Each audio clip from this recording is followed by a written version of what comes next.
Bonjour à vous, c'est Thomas, votre expert en marketing et relations clients, et je te souhaite la bienvenue sur la chaîne de l'excellence du service. Ici, on parle marketing, management, expérience client, développement personnel et bien d'autres. Alors, n'hésite pas à t'abonner à la chaîne et surtout, avant ça, n'oublie pas de télécharger le livre gratuit, c'est plus de 50 pages pour t'aider à enchanter, satisfaire et surtout à fidéliser tes clients. Je te mets le lien juste en dessous dans la description.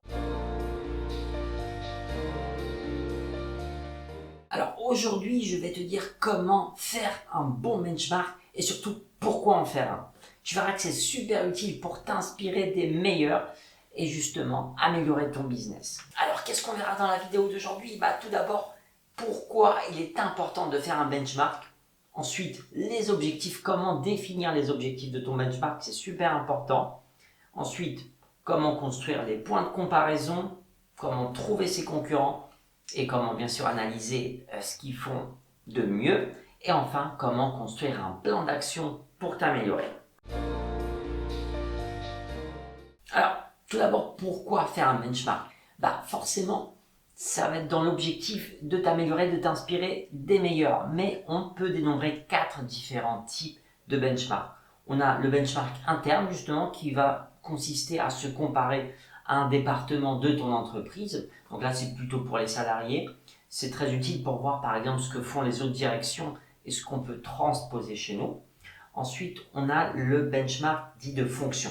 Alors, ça veut dire qu'on veut améliorer une fonction de notre entreprise, c'est-à-dire par exemple, on va dire la fonction marketing, et justement, on va voir chez les concurrents ce qui se fait de mieux dans ce domaine.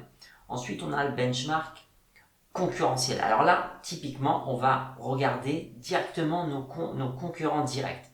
Dans le benchmark de fonction, on peut se comparer à d'autres entreprises, c'est pas forcément des concurrents. Si je veux améliorer le marketing de mon entreprise et que je suis, je sais pas, une boulangerie, je peux également voir ce qui se fait chez un coiffeur.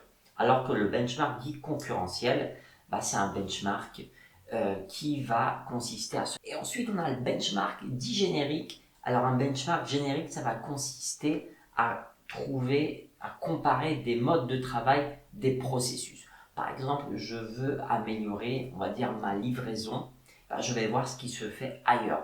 Là, encore une fois, on ne va pas forcément cibler nos concurrents directs, mais des entreprises qui sont douées, par exemple, dans la livraison, type Amazon.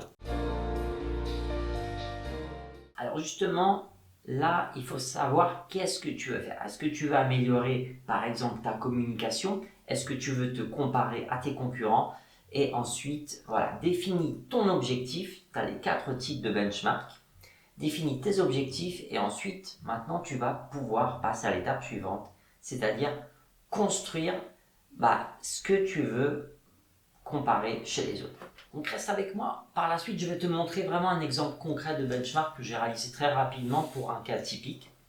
Donc maintenant, qu'est-ce que tu vas faire? Tu vas forcément pointer les différents éléments que tu vas vouloir checker. Donc en fait, dis-toi vraiment ce que tu cherches. Parce que si tu te lances dans un benchmark sans construction, tu vas te perdre, tu vas regarder les concurrents, tu vas pas savoir quoi chercher. Alors si tu connais les différents éléments que tu vas vouloir analyser par la suite, ça va aller bien plus vite. Alors, typiquement, qu'est-ce que tu peux rechercher? Par exemple, tu peux voir comment la publicité se fait ailleurs. Quel type de produit va vendre ton concurrent? Bien évidemment, si tu pars sur un benchmark concurrentiel, tu peux regarder quel est son processus de livraison, de commande, quels sont ses prix. Bon, ça c'est super intéressant. Je pense que c'est la première chose que tu vas regarder, les prix. Et ensuite, de manière générale, tu peux analyser son mix marketing. De manière générale, le mix marketing, c'est quoi? C'est le prix, le mode de distribution, la communication et les produits.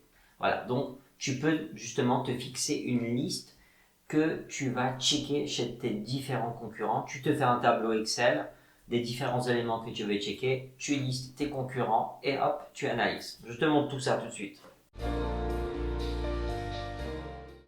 Juste avant que je te montre comment créer un petit benchmark rapidement, bien sûr, c'est pas exhaustif, j'ai pas énormément d'heures pour te le montrer, mais l'idée là, le processus est clair. Alors, comment analyser tes concurrents? Tout d'abord, tu dois les trouver. Et n'oublie pas les concurrents indirects, hein.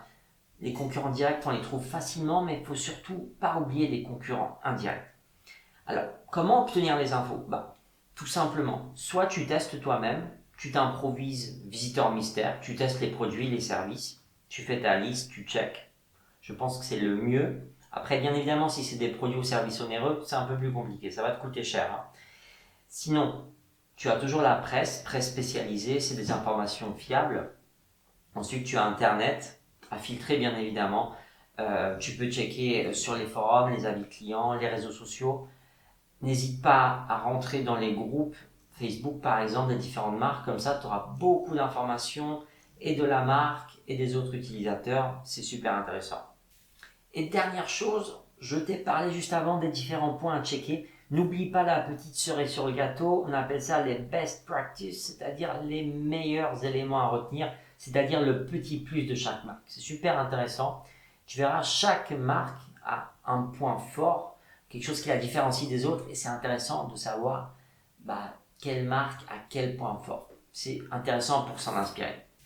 Par exemple, je reprends Amazon, c'est un peu évident, c'est la livraison en un jour. C'est vraiment le truc que beaucoup de marques ont copié par la suite, mais c'est typiquement, on va dire, une best practice chez eux. Alors, je te montre rapidement ce que j'ai fait. Alors là, j'ai pris l'exemple de benchmark pour un magasin de vente en vrac. Tu vois, on peut vraiment faire ça avec tout. Honnêtement, j'ai pris l'exemple à tout hasard. Je sais pas si ça va t'intéresser en termes d'exemple, mais bien évidemment, le processus reste le même. Donc, c'est super important de le connaître. Alors, tout d'abord, voilà, comme je t'ai dit, qu'est-ce que je veux analyser? Là, je suis vraiment pas exhaustif, mais n'en mets pas trop, hein. Sinon, vraiment, tu vas te perdre, n'en mets pas trop, mais vraiment l'essentiel. Là, en l'occurrence, je veux connaître le prix de ce que pratiquent mes concurrents. La décoration, parce que je suis un magasin, c'est très important, l'ambiance à l'intérieur, les produits disponibles, les services associés, la présence internet, est-ce qu'ils sont présents sur le web ou pas, les réseaux sociaux, etc. Et enfin, les différents modes de distribution, c'est-à-dire est-ce qu'ils sont un pure player, est-ce qu'ils vendent également à distance, click and collect, etc.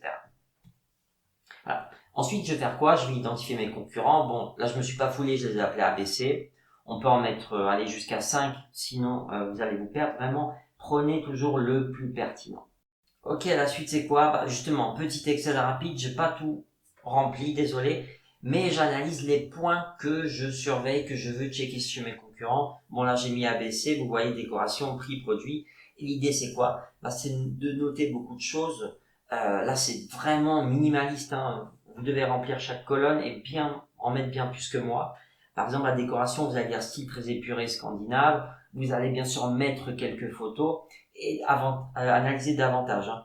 Prix inférieur, supérieur au mien, vous faites quelques remarques, quelques analyses.